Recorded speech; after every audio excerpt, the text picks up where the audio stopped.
Welcome to MTN Outdoors. Welcome back to MTN Outdoors. I'm your host, Keith Grevenitz. Many across this state this week are talking about Steve. But it's not a who, it's a what. Up above in the sky this week, there was a streak that went across the sky, and many thought it was a Steve. A what? There was some aurora borealis going on, but it turns out that it wasn't what we thought it was. We're going to take a look at that, and then we're going to see what things are happening now that spring is here. Thanks for watching. Big Sky had a big night on Friday. The aurora borealis made an impressive appearance and was not alone. A very strange white plume bisected the sky, appearing for a few minutes, long enough for many sky watchers across Montana to see. Some amateur space watchers thought it might be a Steve. If you have not been introduced yet, Steve stands for Strong Thermal Emission Velocity Enhancement and is an aurora-like glow that often accompanies the northern lights. Steve was only discovered between 2015 and 2016 by citizen scientists in Canada chasing the aurora. Like the aurora, Steve is a glowing atmosphere phenomena and occurs simultaneously with the northern lights. While the aurora is created by charged particles that glow, Steve is created by heated gas that lights up in a whitish, slightly purple line oriented on an east-west axis. But alas, the plume on Friday night was not a Steve. It is now known that the line was related to a rocket launch from China. Chinese launch startup Landspace sent a new rocket to space carrying 6 satellites. The white streak may have been a de-orbit burn or a circularization burn for the deployment of the satellites. New technology that is powered by liquid oxygen and liquid methane likely left a mark similar to a Steve. Other companies like Elon Musk's SpaceX will also be using similar rockets, so more fake Steves could be showing up. But there's nothing like the original Steve. And now you're a little more weather-wise. Oh yeah, bud. That's what I'm talking about. To say I ever grew up is a fallacy. I've never grown up. Woo! Look at you, you little stud. I'm originally from Boise, Idaho. Grew up skiing. I was pretty much born and raised at the bottom of a ski hill, skiing since I can remember. And that passion for skiing only grew. Moving to Montana for the cold smoke, Drew Asaro found home on the mountains of southwest Montana. Really, the skiing in Montana, there's nothing like it. It's Big Sky it's called Big Sky for a reason, the most skiing in America. But it was also in Big Sky where Drew's life changed forever. January of 2018, I was in a ski accident up at Big Sky. Ended up hugging a tree sideways, breaking all the ribs on my right-hand side, and paralyzing myself from T10 down. If you can imagine this, I am paralyzed right here at the belly button. So in my sit ski, all the stuff that's strapped in, I can't really feel. So I'm just kind of guessing where the ski is in relation to the ground. Probably a day after I had broken my back and I was sitting in the hospital, one of the local wheelie boys, as we would be called, came and visited me in the hospital and was like, hey, this is a tragic accident, this sucks, but know that this isn't the end of life.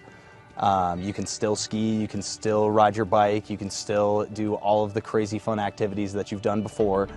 It's just going to be a little bit different. Look downhill, all the way across.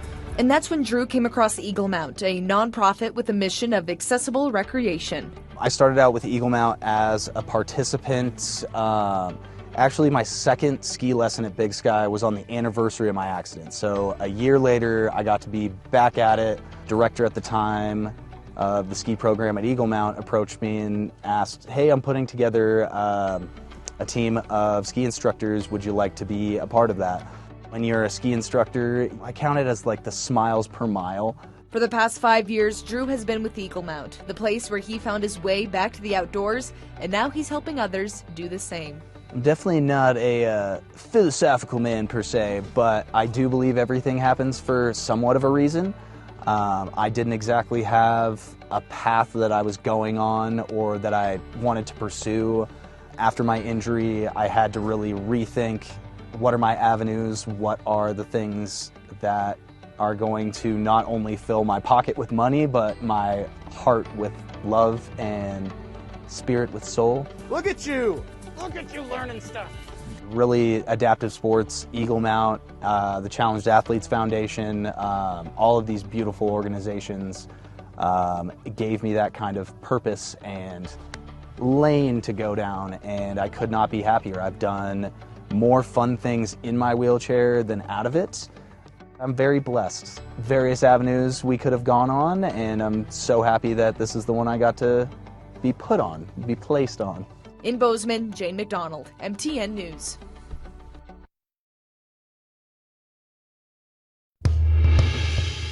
Move over, Garden City. Bonner now has a new native plant garden.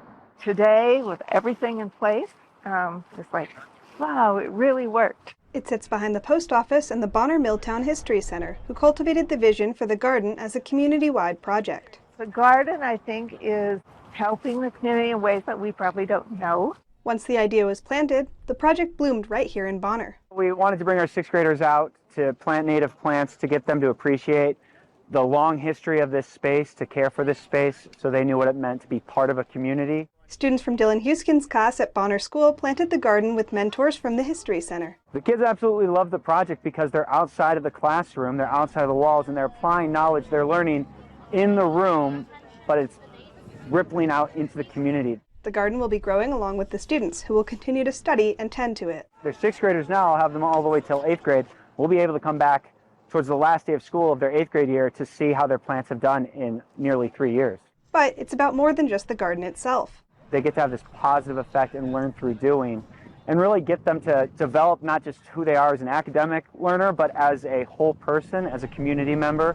And this is stuff we want them to think about now so that they can be good neighbors. For Huskin, it's also about teaching Indigenous history and about native plants.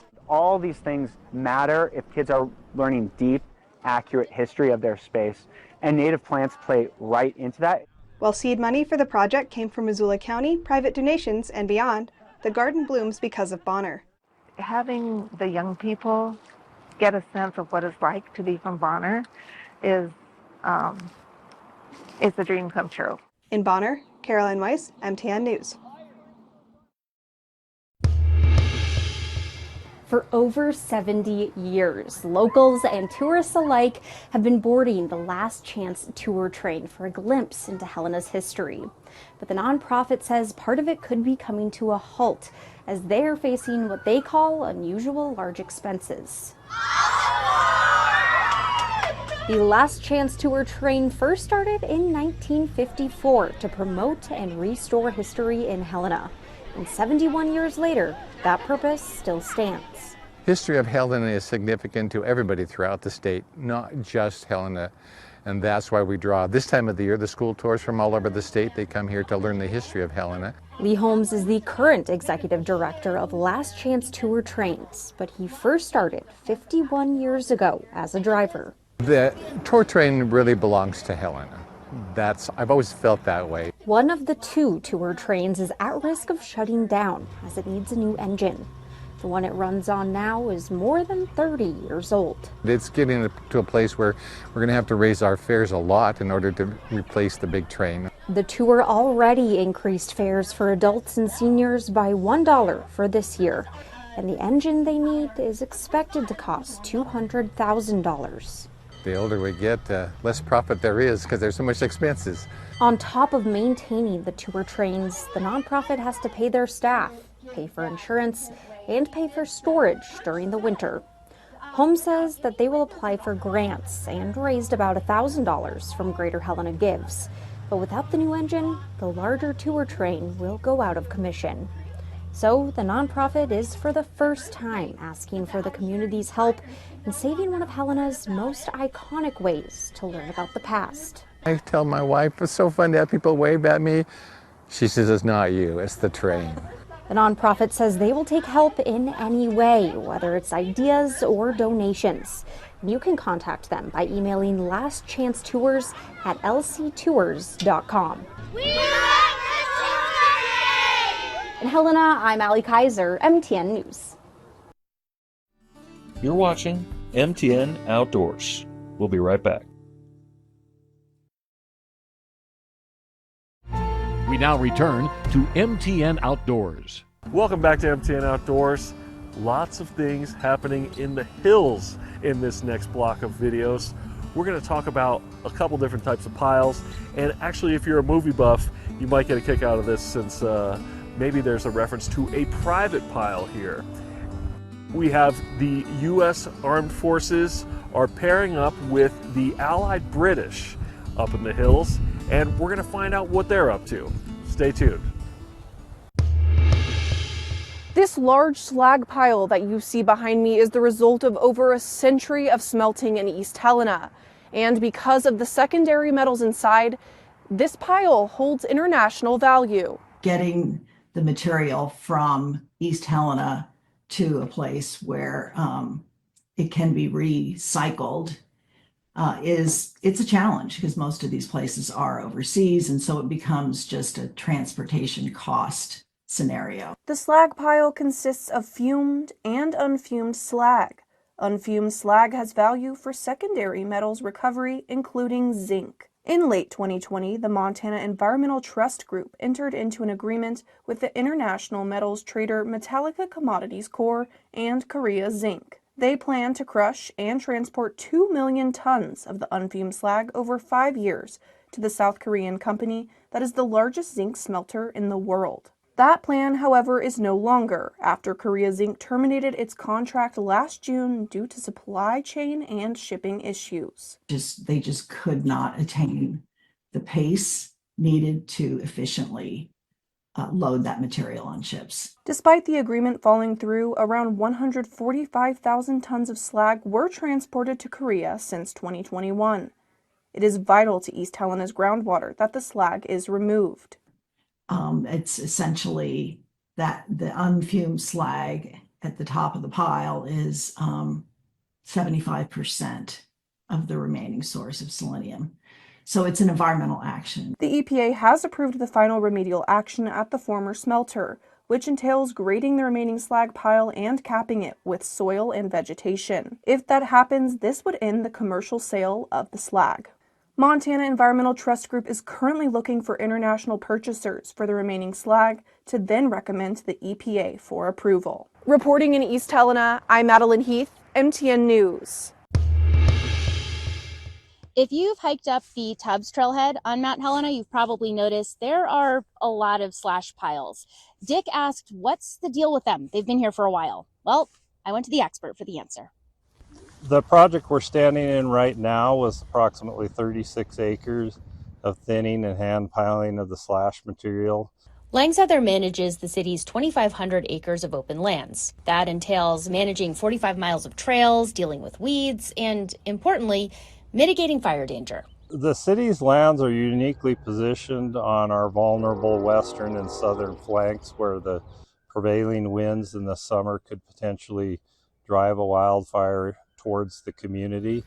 So fuels reduction is a big deal, and that's what you're looking at here.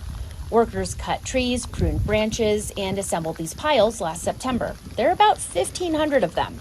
These piles will need to go through one summer period to dry adequately so they're prepared for burning. They may look like a fire hazard, but Langsouther says these piles are less of a danger than the pre-treatment landscape. And they'll get burned between December 1st, 2025 and March 1st, 2026. But burning these piles does not mean the end of mitigation work. That's true. It's never completed. In fact, each site needs to be revisited on an approximate 10-year intervals. The goal is to get the open lands back to their historic tree density of 75 to 100 trees per acre. Pre-treatment stocking levels on this landscape were nearly 1,000 trees per acre. Next up for tree thinning, 500 acres in Mount Helena City Park and in Mount Ascension Natural Park. All right, Dick, that's your answer. And hey, viewers, what is your question? Let me know. You can find me on Facebook. You can find me on Instagram. You could send me an email, and I'll do my best to get you an answer. In Helena, Marion Davidson, MTN News.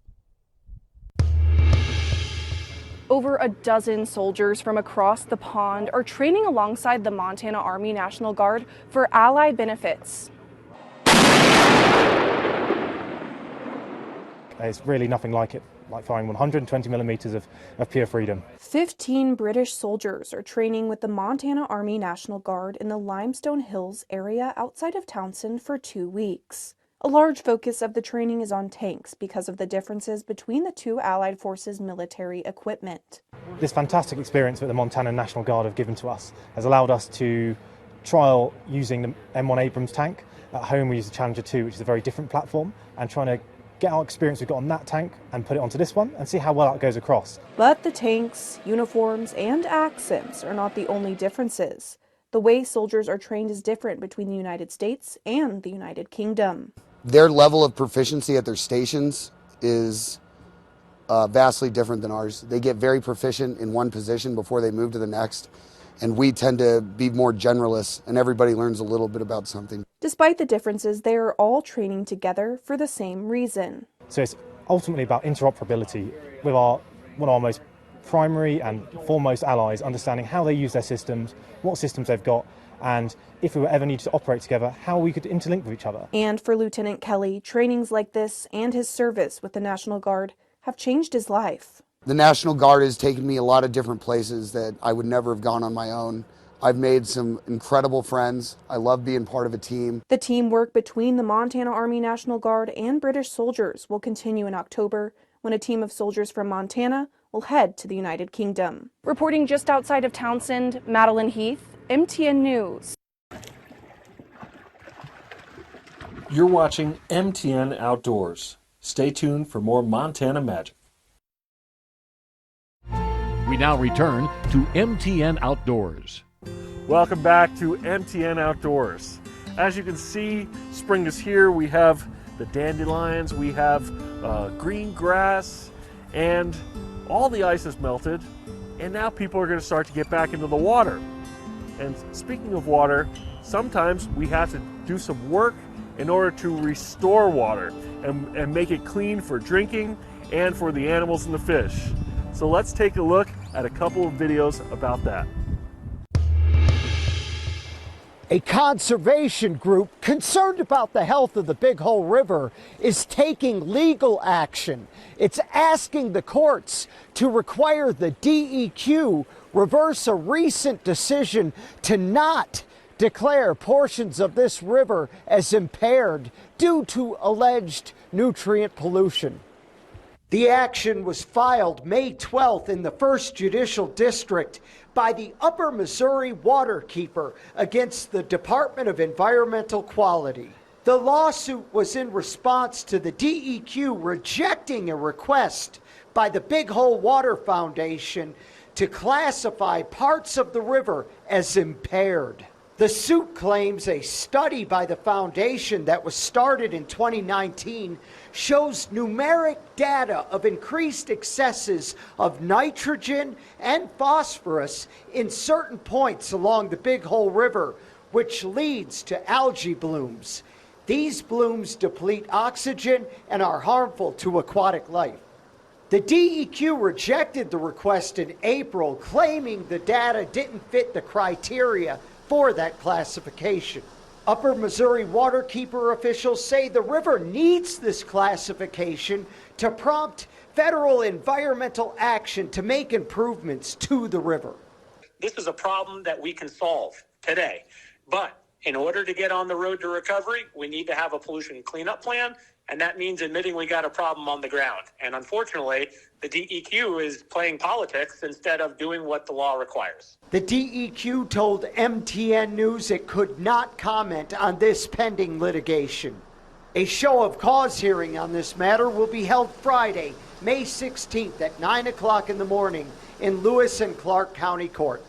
In Divide, John Amy, MTN News. This canal is completely empty, In just a couple weeks, water will be flowing through here, which is an essential life force to farmers keeping food on the table. But how and where this water comes from has changed slightly. Generation after generation. It's more than just a way to make money. It's a lifestyle. Farmers like Kurt Dykema have relied on the Gallatin watershed to water their crops and their communities. It feels good to be growing foods to feed people. But the valley is changing. Water is one of the main things that we rely on. Fast population growth and development are putting pressure on every drop. That's going to be one of our big challenges moving forward, is being able to maintain and keep water. Irrigation systems can burn through hundreds of gallons a minute, making even a few extra days of water crucial. A few days of water in July when it's 90 is a very big deal to us. We've seen this valley change a lot. Walt Sales grew up farming this land. He says farmers know the value of water. And he says developers should understand the history of canal systems built in the 1800s. How they dug those ditches and put them in, and they had that foresight, and they saw the value in moving that water through this valley. It changed the whole aspect of what this valley, this watershed is. The latest change? Tapping into recycled wastewater. That's where Big Sky's new $60 million state-of-the-art water treatment facility comes into the picture. We need to start looking at water differently. Rich Chandler oversees environmental operations for the Yellowstone Club, which is a part of the Big Sky community. As the community is exploring options to beneficially use reuse water, the concept of snowmaking came up about 10 to 15 years ago. It's that reuse that we were encouraged to hear about and give us a shot after that reuse. But this isn't just about taking water and using it. The process to make reclaimed water safe and effective is a long one, involving science, engineering, and careful planning. It's been fully disinfected, free of viruses and pathogens and all forms of bacteria, and we apply it to our ski runs as a base layer snowpack. Rich says they worked closely with the Department of Environmental Quality to create a safe, reliable system. The artificial snow does more than just extend the ski season, releasing water back into the Gallatin watershed long into the summer. And that's a benefit to everyone downstream. Yeah. For farmers like Kurt, the reclaimed water amount is small, but every drop counts. We look at the mountains and we think of them like a sponge, and the longer we can keep the sponge full, the longer we have water in this irrigation canal in the summertime.